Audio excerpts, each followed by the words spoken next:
Assalamualaikum warahmatullahi wabarakatuh. Alhamdulillah wassalatu wassalamu ala rasulillahi wa ba'du. Menyikapi soal sajen atau sesaji ya, tentu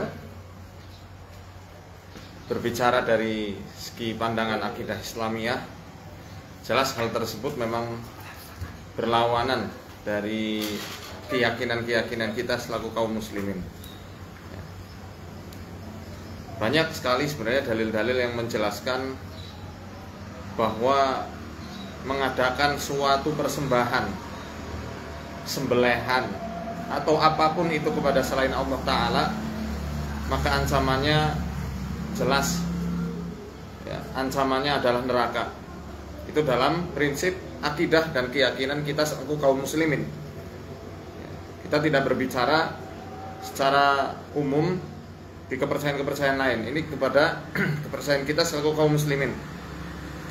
Ada beberapa hadis-hadis yang menjelaskan tentang hal ini. Yang paling masyhur adalah hadis tentang lalat. Ada seorang laki-laki yang dia itu masuk surga karena lalat, yang lainnya bisa masuk neraka karena lalat. Jadi ceritanya ada seorang laki-laki ini yang datang ke suatu perkampungan.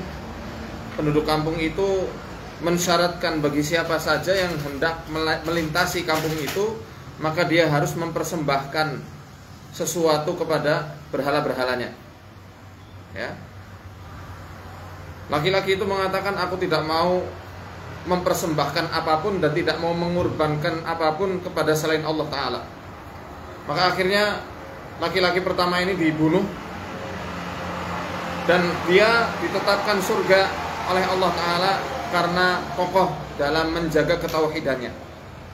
Berbeda dengan laki-laki yang kedua.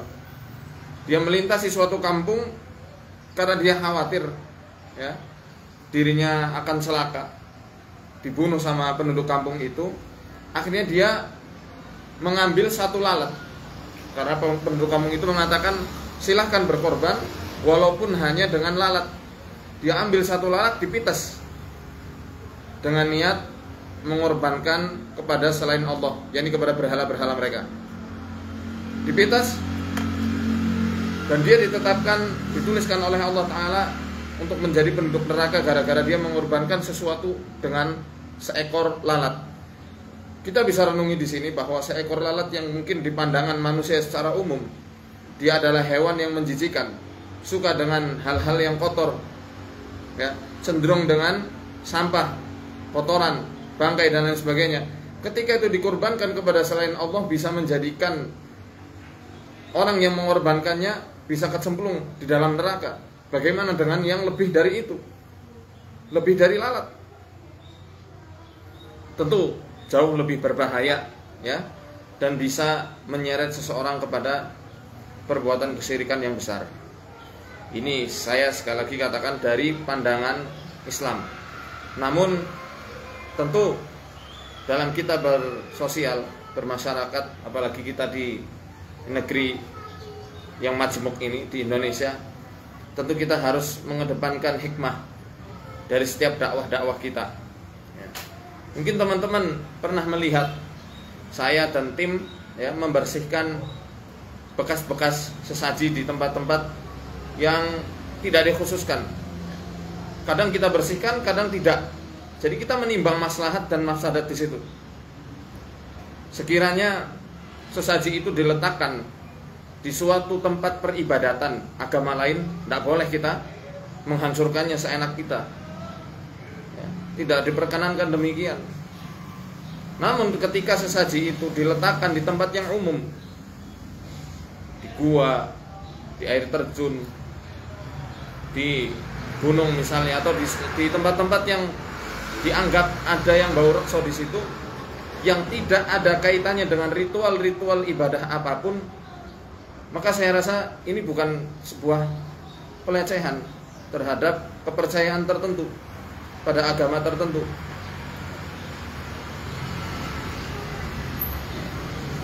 Seperti contoh di sungai yang dipercaya orang-orang itu bisa untuk ritual pesugihan. di kali tempuran misalnya. Nah, hal yang semacam ini selaku kaum muslimin misalnya yang ada di kampung itu, kita bersihkan dari sesaji-sesaji orang yang datang dari luar kota, datang ke situ di tempuran sungai memberikan sesaji, maka itu yang tidak masalah. Karena sungai bukan tempat ritual ibadah agama manapun, kecuali sungai Gangga misalnya, atau gua pun, gua misalnya gua Maria misalnya terus dihancurkan, ya tidak bisa seperti itu, menyalahi hukum. Tapi kalau di tempat-tempat umum, ya hal itu bukan tempat peribadatan gitu ya, bukan suatu hal yang apa istilahnya harus disakralkan. Mungkin ada gunung-gunung tertentu seperti di mana Lawu apa ya, di mana ada tempat-tempat yang memang untuk ritual agama tertentu, ya kita jangan usik. Jangan juga sembarangan ngambilin sesaji yang ada di situ kemudian membakarnya, menendangnya. Jangan. Saya pernah di Gua Gempok di Kebumen ya. Nah, itu kita selalu bekerja sama juru kunci. Juru kuncinya kita dakwahi. Kemudian dengan sukarela beliau memperbolehkan untuk mengambil sesaji-sesaji yang ada di situ. Toh juga kita niatnya juga untuk apa? Pertama membersihkan akidah, itu jelas. Yang kedua membersihkan alam dari kotoran-kotoran tersebut, jelas itu jadi kotor. Bekas-bekas dupa yang menggunung, ya kan demikian. Akhirnya kita ambili dan tidak kita tendang, mohon maaf, karena agak terkesan arogan ya kalau misal kita menendang demikian, dan akhirnya masyarakat itu berstigma negatif terhadap kaum muslimin. Akhirnya orang-orang yang berjenggot, menggunakan qamis, itu dianggapnya orang yang gak bisa membaur terhadap masyarakat. Padahal ya di kacamata kita yang sudah ngaji, sudah jelas kan hal itu adalah terkait akidah. Tapi masyarakat awam kan gak ngerti apa itu akidah, apa itu budaya atau yang lainnya, belum bisa memilah-memilih. Makanya harus hati-hati, harus hikmah, harus menimbang dulu maslahat atau madharat ketika kita mau melakukan sesuatu. Kalau misal enggak di tempat itu memang kuat kepercayaannya, enggak usah diambili, cukup didakwahi. Seperti contoh ketika kita ke Sumur Mas di Banyumas itu ada sesaji-sesaji yang saya ambili. Karena saya tahu di situ memang kuat kepercayaannya, kalau saya ambili bahkan saya buang atau saya tampilkan adegan membakar di situ, sudah pasti ribut. Cukup kita sampaikan dengan ceramah-ceramah dan kajian-kajian yang semoga dengan apa yang kita sampaikan ada orang yang sadar. Satu orang yang sadar dan mendapatkan hidayah dari Allah Ta'ala melalui apa yang kita sampaikan dengan kelembutan, dengan hikmah semacam ini, dengan hikmah tapi tegas begitu ya, maka satu orang ini jauh lebih berharga daripada 1000 orang yang cuma mengapresiasi dan menganggap kita itu pemberani dengan aksi-aksi yang semacam itu, membuang saji atau menghancurkan sesuatu. Nah, yang biasa kita lakukan itu kan di tempat-tempat yang memang biasanya dijadikan mengambil indang-indang ya, jin khodam ya, biasanya untuk atraksi-atraksi ya macam-macam lah. Kita nggak katakan satu kesenian aja, ada banyak, bukan seni ya, pertunjukan-pertunjukan, kita nggak katakan hanya satu pertunjukan aja, banyak yang nyari-nyari indang khodam itu untuk keperluannya. Ada untuk kecantikan, pelet, ilmu kebal, ada yang untuk bela diri. Nah, tempat-tempat yang itu yang kita tuju, apalagi untuk pesugihan. Jelas hal semacam itu kan termasuk ke ranah sihir, dan agama manapun saya rasa tidak ada yang menghalalkan sihir, wabil khusus agama kita Islam. Sekali lagi, kita selalu kaum muslimin harus punya prinsip dan jati diri. Jangan sampai karena kekeliruan oknum kemudian kita justru malah mendukung perkara-perkara yang memang diharamkan dalam agama kita. Ya. Dan jangan sampai pula karena ghirah semangat kita akhirnya semuanya dibabat habis. Karena itu akan berimbas kepada kaum muslimin secara keseluruhan. Akhirnya orang-orang itu nanti jadi merasa minder. Orang yang awam yang masih belum berpegang teguh terhadap agamanya akan minder untuk mensiarkan keislaman di dalam kesehariannya. Karena apa? Khawatir dijauhi oleh orang-orang awam yang belum tahu tentang batasan-batasan akidah. Ya.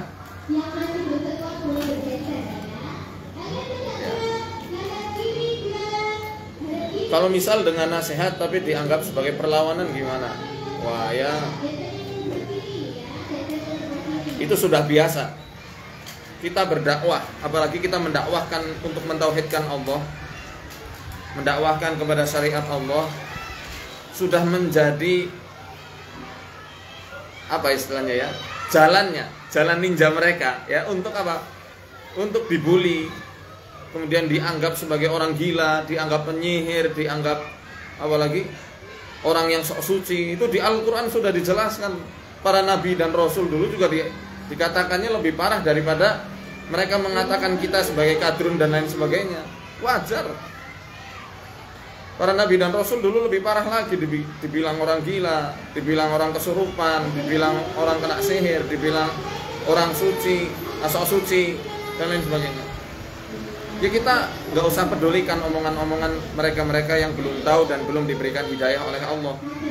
Semoga dengan nasihat kita yang hikmah, yang santun, namun tetap tegas, ada beberapa orang yang akhirnya mendapatkan hidayah dari Allah Ta'ala. Itu kan jauh lebih berharga dan menjadi jariah salihah ya. Amal jariah kan artinya yang selalu mengalir. Walaupun kelak kita sudah ada di alam kubur kita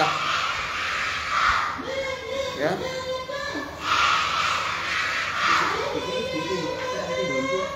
Ya. Jangan patah arang bagi seluruh dai juga yang mendakwahkan ketauhidan, mendakwahkan Al-Quran, mendakwahkan sunnah. Tetap dakwahi umat ini dengan ilmu, dengan kesantunan dan adab-adab yang luhur. Hati-hati, jangan serampangan. Bagi kaum muslimin yang mungkin sudah terpancing karena mungkin sikap yang dianggap arogan, berilah uzur kepada beliau, doakan kebaikan ya. Jangan dukung sajen-sajen yang haram dalam akidah kita selaku kaum muslimin ya. Namun sekali lagi juga jangan ikut-ikutan seperti itu, nendang-nendang. Kalau mau nendang gak usah direkam. Khawatirnya, ini nasihat untuk saya pribadi, khawatirnya ketika kita menghancurkan sesuatu, nendang-nendang sesuatu, bakar-bakar sesuatu, niat tujuannya apa? Itu yang perlu kita tanyakan terhadap diri kita sendiri sebelum melakukan aksi-aksi yang direkam.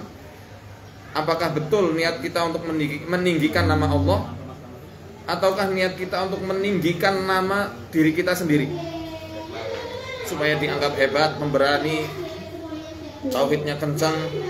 Itu perlu dipertanyakan dulu di sanubari kita sebelum kita mau melakukan sesuatu ya. Mungkin seperti itu sikap kita, tetap anti terhadap yang namanya penyimpangan akidah, mobil khusus ini sesaji, karena itu memang bukan bagian dari ranah ritual akidah kita. Kalau mau berkurban, berkurbanlah dengan kambing atas nama Allah, bagikan ke yatim piatu, bagikan ke fakir miskin, itu lebih manfaat. Hubungan sosial juga semakin erat, hubungan ukhuwah Islamiyah, persaudaraan antara sesama kaum muslimin juga akan semakin kuat daripada memberikan sesaji-saji dan sesembahan kepada benda-benda mati yang tidak akan membawa manfaat atau madharat, bahkan bisa membawa kemadharatan bagi akhirat kita. Terima kasih. Hanya ini yang bisa saya sampaikan. Arsadani Allah ya kumila aqwamit thariq. Assalamualaikum warahmatullahi wabarakatuh.